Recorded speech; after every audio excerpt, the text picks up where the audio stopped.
NDA కూటమి ప్రభుత్వం అధికారంలోకి వచ్చినాక గత వైసీపీ ప్రభుత్వ హయాంలో మద్యంలో భారీ కుంభకోణం జరిగిందంటూ సిట్ ఏర్పాటు చేసి ఆ లిక్కర్ స్కామ్ని నిగ్గు తేల్చే ప్రయత్నం చేస్తుంది. ఈ నేపథ్యంలోనే రాష్ట్రంలో లిక్కర్ స్కామ్ అన్నది పెద్ద దుమారమే రేగినటువంటి పరిస్థితి. అయితే ఇప్పటికే అనేక మందిని కూడా విచారిస్తున్నటువంటి సిట్ బృందం తాజాగా రాజ్ కసిరెడ్డిని అదుపులో తీసుకున్నాక తీగలాగితే డొంక కదిలినట్టుగా అనేక ఆధారాలు, అనేక మంది పేర్లు బయట వస్తున్నటువంటి పరిస్థితి. అనేక పేర్లు, ఆధారాలతో పాటు అనేక ఫేక్ కంపెనీలు కూడా బయటపడుతున్నాయి. అయితే ఒక చోట ఒక కంపెనీ ఉంది, నడుస్తుంది అని చెప్పి పర్మిషన్లు పొంది ఆ యొక్క లిక్కర్ స్కామ్ కోట్లాది రూపాయలు కూడా పడగలెత్తినటువంటి బడాబాబులంతా కూడా ఫేక్ డాక్యుమెంట్స్ సృష్టించినటువంటి పరిస్థితి వెలుగులోకి వచ్చింది. ప్రస్తుతం మనం తిరుపతిలోని హౌసింగ్ బోర్డు కాలనీ వద్ద ఉన్నాం. ఈ మనం చూస్తున్నటువంటి డోర్ నెంబర్ 6-15-S7-265 ఇది వాస్తవానికి లిక్కర్ స్కామ్కు సంబంధించి సిట్టు దర్యాప్తు చేస్తున్నటువంటి డాక్యుమెంట్లో ఈ నెంబర్ మీద ఇక్కడ ఒక డికాట్ లాజిస్టిక్ అనే ఒక ప్రైవేటు సంస్థ ఈ డోర్ నెంబర్లో ఉన్నట్టుగా సిట్ బృందం పరిశీలిస్తున్నటువంటి డాక్యుమెంట్లో ఉంది. అయితే వాస్తవానికి కిరణ్ కుమార్ రెడ్డి అనే వ్యక్తిని పట్టుకున్నారు సిట్ అధికారులు. ఆ కిరణ్ కుమార్ రెడ్డి అనే వ్యక్తి రాజ్ కసిరెడ్డికి అత్యంత సన్నిహితుడు. అతను ఈ డోర్ నెంబర్లో ఇక్కడ డికాట్ లాజిస్టిక్ ప్రైవేట్ లిమిటెడ్ అనే సంస్థ ఉన్నట్టుగా ఆ డాక్యుమెంట్లో రూపొందించాడు.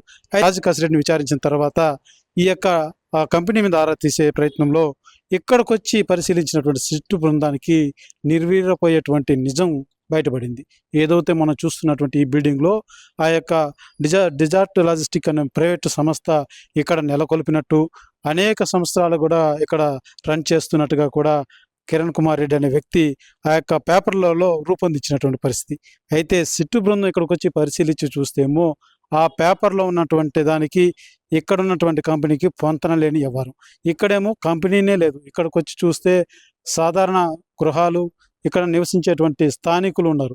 వీరిని విచారిస్తే మేము 25 సంవత్సరాల పైగా ఈ కాలనీలో ఉంటున్నాం, ఇక్కడ ఎటువంటి సంస్థలు కానీ, ఎటువంటి లిక్కర్ సంబంధించినటువంటి ఏజెన్సీలు కానీ, ఏ ఇతర కంపెనీలు కూడా మాకు తెలిసితే లేదు, ఇంతవరకు మేము చూడలేదంటూ కూడా సిట్ అధికారులకు ఈ యొక్క స్థానికులంతా తెలియజేయడంతో ఒక్కసారిగా ఈ యొక్క ఫేక్ డాక్యుమెంట్ వ్యవహారం బయటపడింది.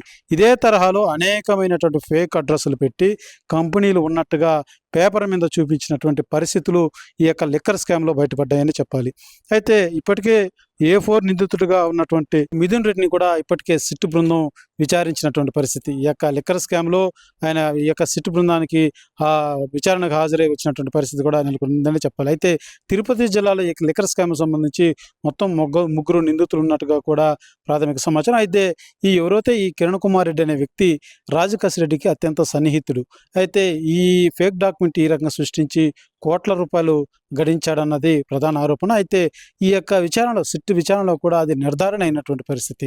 ఏదైతే ముఖ్యంగా ఆ డిజార్ట్ లాజిస్టిక్ కంపెనీ అనేది పేరు చెప్పి ఇన్ని కోట్ల రూపాయలు చేతులు మారాయి, ఇదంతా కూడా ఒకరికొకరు లింకుల ద్వారానే ఈ వ్యవహారం అంతా నడిచినట్టుగా కూడా సిట్ ఆరోపిస్తున్నటువంటి పరిస్థితి నెలకొందని చెప్పాలి. అయితే తిరుపతిలో ఈ యొక్క హౌసింగ్ కాలనీలో ఈ హౌస్ వద్ద గతంలో ఆ కంపెనీ ఉన్నట్టుగా, తర్వాత ఆ కంపెనీ కొన్ని సంవత్సరాలుగా రన్ చేస్తున్నట్టుగా, లిక్కరు తయారీ కేంద్రం నడుపుతున్నట్టుగా కూడా ఫేక్ డాక్యుమెంట్ సృష్టించినటువంటి కిరణ్ కుమార్ రెడ్డి కోసం ఆ సిట్టు బృందం అయితే గాలిస్తుందని చెప్పాలి. అయితే కిరణ్ కుమార్ రెడ్డి తండ్రి అయినటువంటి వ్యక్తిని ఇప్పటికే సిట్టు బృందం అదుపులో తీసుకొని విచారించి వదిలినటువంటి పరిస్థితి. అయితే కిరణ్ కుమార్ రెడ్డి కోసం మాత్రం సిట్టు బృందం గాలిస్తుంది. అయితే ఈ అనేక పేర్లు కూడా బయట వస్తున్నటువంటి పరిస్థితి. రాజ్ కసిరెడ్డిని అదుపులో తీసుకున్న తర్వాత సిట్టు బృందం అనేక పేర్లు, అనేక మంది రాజకీయ నేతలు కూడా పేర్లు బయట వస్తున్నటువంటి తరుణంలో రాజకీయ నాయకుడి పేరు బయట వస్తుందో, మరో ఏ ఫేక్ డాక్యుమెంటు కంపెనీ బయటపడుతుందో అన్న క్వశ్చన్ మార్క్గా మాత్రం మిగిలిపోయిందనే చెప్పాలి.